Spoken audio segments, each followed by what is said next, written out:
Happy weekend. Thought I would spend my Saturday night, now that my reading is kind of what I would say sufficiently at a productive level week on week. I thought I could maybe do a weekly wrap up of what I've been going on the week and kind of save my reading wrap ups and thoughts for a few days after the turn of the month, so that I could, get a sense of taking out a bit of recency bias, even by a few days for a few things, and just kind of saying, right, what did I really, really enjoy this month, and what's already started to stick with me and kind of form big ideas in my head. I've an interesting stack this week. I have an interesting stack for next week. You'll probably see from the thumbnail what it is. So here I am on a Saturday night, kind of having myself a quiet beer. Just a one, obviously, a Saturday night. I'm getting to a certain age. Quite a few shortish books this week, which is obviously very good. I'll start with the first one I finished this week, and that is Convenience Store Woman by Sayaka Murata. There we go. Cracking cover, as you can probably see. There's that's kind of like lifted a little bit. Anyway, what is Convenience Store Woman? It's a book that has, I'd say, some sort of fame. It is something that even I'd seen on the shelves a whole lot of times before. I'd kind of decided, I'll pick it up. I'm in the mood for Japanese fiction, as you'll see, and I thought I'd pick it up. But essentially, while not expressly said, it seems to follow a character who seems to be neurodivergent of some sort. I sort of identify with her in a lot of ways, but the setup is basically this. She is somebody that can't read and understand the nuances of how to behave in a modern society. So they tell stories early on in the book of how she would react to aspects of school life in what she thinks is a very obvious and responding manner to society. They tell the story of two boys fighting in school one day and everybody's screaming just to make them stop. Normal people might just try and throw themselves in the middle of it, but she decides to go and grab a spade and whacks one of the boys round the back of the head with the spade. Obviously, it stops the fight, but people are horrified at her reaction, etc., which is sort of darkly comic, and I would say a lot of her actions within it are darkly comic. It's not that she doesn't do well in school, etc., and she goes to university, but while she's there, she gets a part-time job in a convenience store at that time, and she finds when she gets into the convenience store that there are rules and ways to behave that she actually can follow, and for the first time in her life, she feels like she belongs or can conform to a societal need or a way of doing. She's told how to greet customers.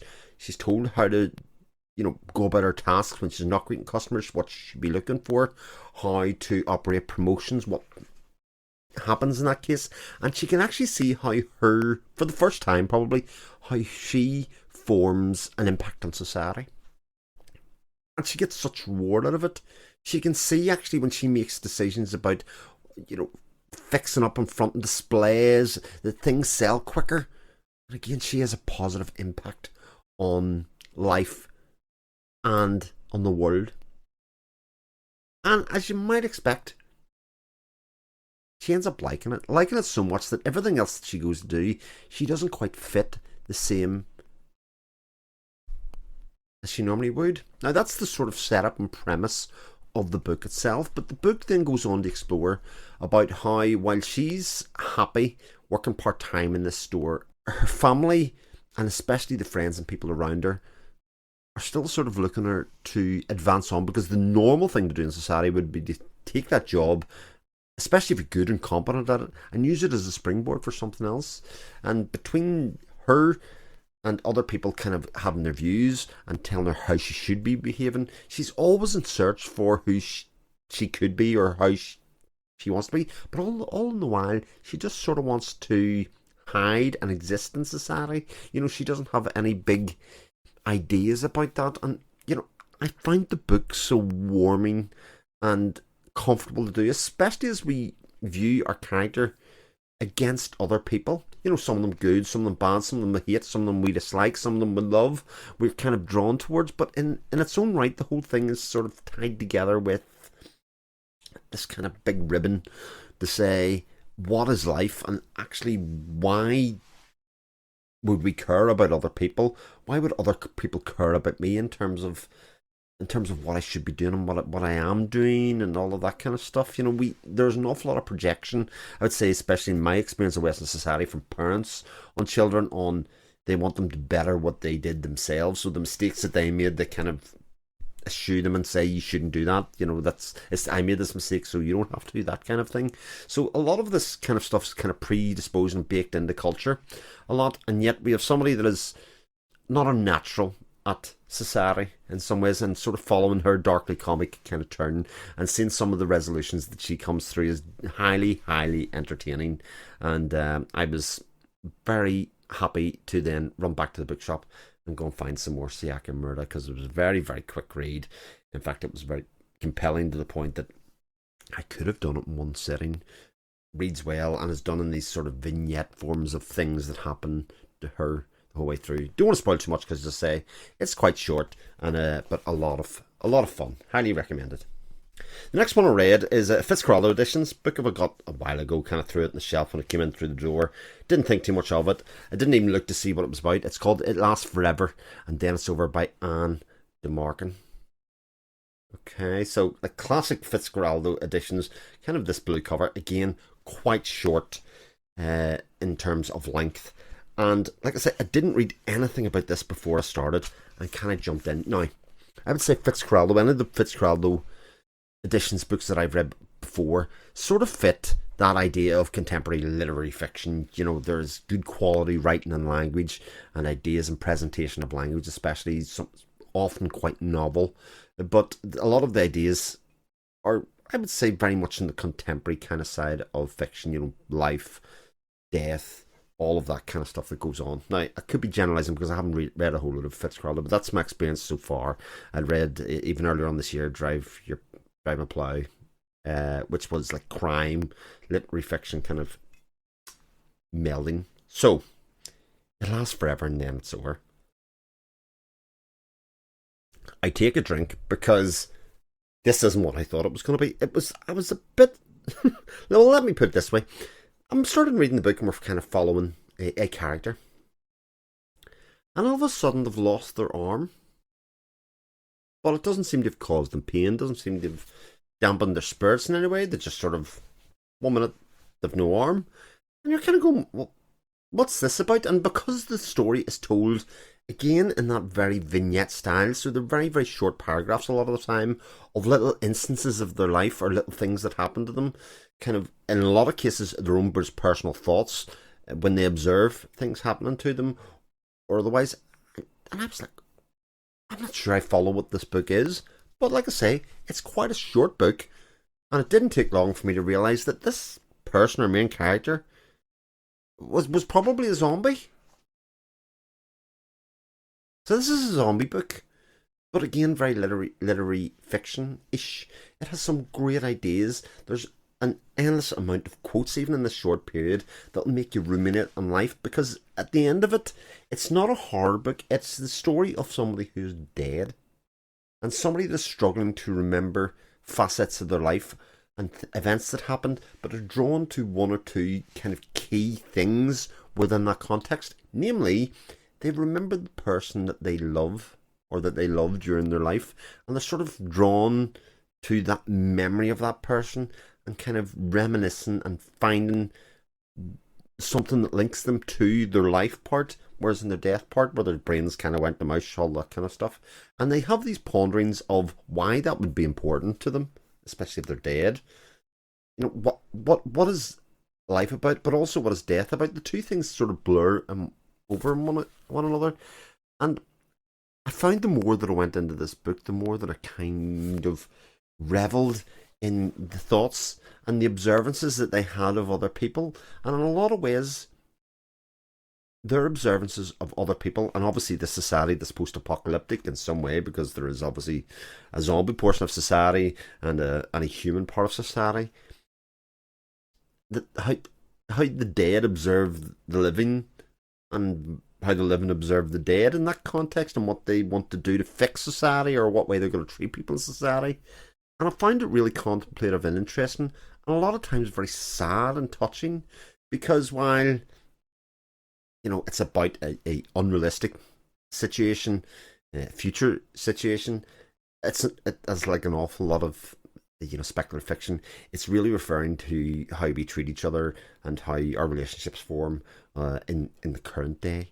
And a lot of the things that happen, without spoiling any of them, I found deeply touching, found deeply moving in a lot of ways, and how people kind of make up for things that they've done in their life and would like to do in death. And you'll find any amount of things in this book and lines and utterances that you'll stick in the back of your diary. That if you did diary set, I read this line today, and it really made me think. And some of them are funny and humorous, and some of them are not. But the other, well, it really reminds me of two books, if I have to be honest. One is I Am Legend by Richard Matheson, and that story it's kind of like reverse I Am Legend.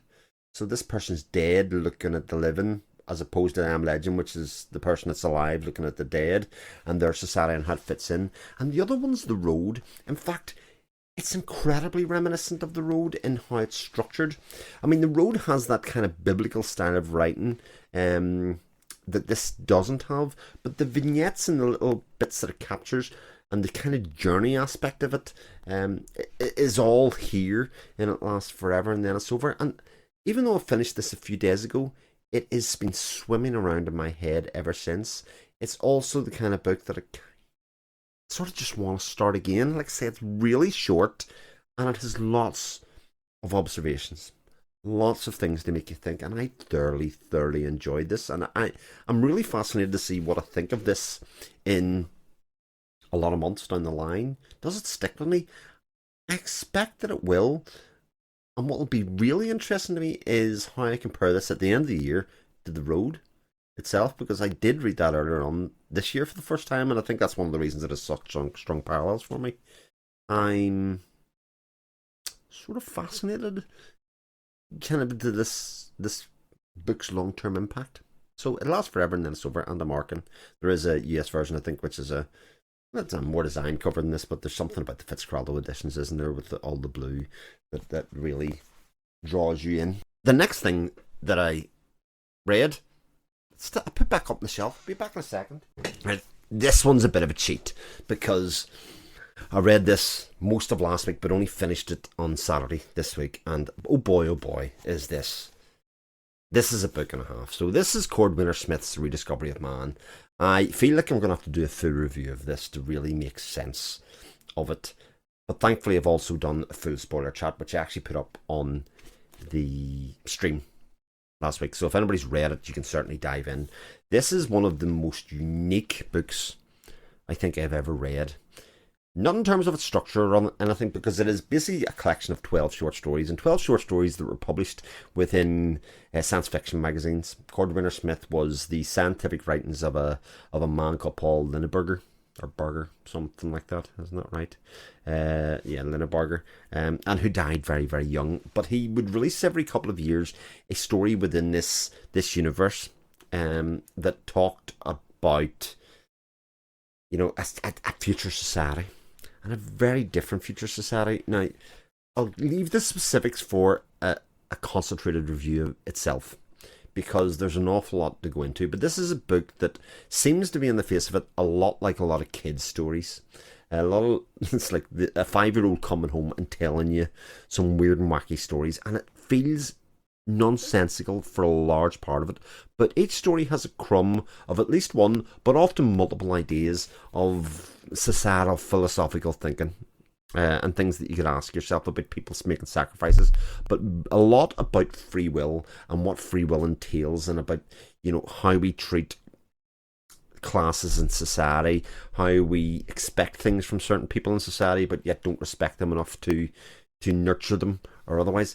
And by about halfway through this book, I went from, okay, this is weird, wacky, I don't really know if I like it, to realising that a lot of the stories are incredibly interlinked in ways that I hadn't appreciated. In fact, once I get halfway through this book, I sort of wanted to start it again with my newfound knowledge about the structure and makeup of this society. And I found that really fascinating, because as I moved through the story, we were getting a lot of new information about this society, because they are only really snapshots of time. In fact, the back of the book has a timeline of the events that happen within the book, within this overarching timeline or otherwise. Totally fascinating. By the end of it, I was sort of in love with the entire process and the entire thing. And yeah, just brilliant. Loved it, start to finish. I'll have to do a full review because I think it's one of those that I could spend an hour talking about in some ways. And in fact, I already have spent about an hour and a half talking about it already. Something that I again really enjoyed. I expect it to sit in the back of my mind for most of the rest of the year as well, and make me think. I have two ongoing reads that I'll talk about quickly because they'll obviously appear next week. I'm reading Pet Semetary by Stephen King. Long way through, so just after halfway, I think. Pet Semetary is part of, like I'd say, an idea that I wanted to read at least 4 Stephen King books this year. This will be my second, so I'm right on schedule. I'll finish this by the next week. I'll be doing, I think, a spoilers talk about this with my good friend at Lady Jane Books at some stage this month. I think I might do a live stream. Who knows? Anyway, Pet Semetary. Not say too much, about halfway through. I've just got to the end of the first part. It is creepy without being scary so far. This has got a reputation for being one of the scariest Stephen King books. I think I can see where it's going. In fact, it's sort of given me a bit of a heads up where it's going a little bit. But this idea that we have a couple moved into a new area and at the back of their house is a pet cemetery. I think you can sort of tell some of the aspects of the story from that. But given that I read Salem's Lot earlier on this year, and I actually did find that quite scary, or not that I really get scared or otherwise from reading, but it definitely had that thrilling, heart-pumping, worried for the characters feel in it. And I don't have that yet, mainly because I don't know how much I care about the characters so much, especially the adults. But as King often does, it's not the main character, but he writes subsidiary male characters very well. So the friend of the friend. So if I think to something like Doom McKee, the neighbour Judd is the really interesting character within this book, and I'll finish it and talk about it next week. But Pet Semetary is a really interesting read, propulsive, all the things that King usually does very well. If you like King, you'll like Pet Semetary. I think that's it's fair to say, but really interesting. And the other one I'm reading as part of a podcast that I'm involved in called Speculative Speculations, link down in the description, where we talk about and break science fiction or speculative fiction books into chunks and talking about it on an ongoing basis. We will finish this week Children of Time by Adrian Tchaikovsky, a first time read for myself and for everybody on the podcast, I believe. Children of Time is an absolutely fabulous book. It is well deserving of its reputation as a sci-fi great, a modern sci-fi great. It's 2016 or something like that. It was published. And it's already risen in kind of echelons. It has this reputation of being about sentient spiders. And I think that as an idea on the outset is sort of misleading about what this book is about, because this is very much a philosophical history. It's telling, it's a lot about politics, and it's a lot about contrasting human civilization with an emergent civilization and how they evolve and the things that they're looking for, all amongst the context of the human race dying out, which is a theme that Tchaikovsky revisits again and again in his stories. I feel this is an utterly fantastic book. If you're wanting to start a read along of it, you can follow the podcast. We've done kind of like 100 to 150 pages each week, so you can kind of follow along, get a lot of in-depth discussion about what we're finding about it, the themes that are involved in it, and the enjoyment level, and the things that we expect to happen, so that when we come next week, we'll find out whether I'm wrong. Spoiler, like, I'm somewhat famous, I think, on the podcast for having ideas of where stories are going to go and then being incredibly wrong. But that's the whole point of speculative speculations. You speculate and you're wrong. That's that's the way life goes. So I'll finish both of those this week, and I'll probably finish them by Monday, I would say, in a lot of ways. So I've got to find some other things to read for during the week. I am on a very how would I say, translated fiction vibe at the moment, and I have 3 books from different parts of the world, well, slightly different parts of the world. The first one is, I'm going to read Elena Knows by Claudia Pinheiro from Charco Press. I'll read very quickly the setup and the blurb off the back. I often don't like how this goes, but I can't think of another way to kind of, I'll just be repeating sort of what's on the blurb in my own words. Maybe that works better, but anyway. When Rita's body is found hanging in the belfry of the church she devoted herself to. The investigation is swiftly closed, but her mother, Elena, refuses to accept the police's version of what happened, and despite the physical limitations imposed by her illness, embarks on a journey to call in an old debt.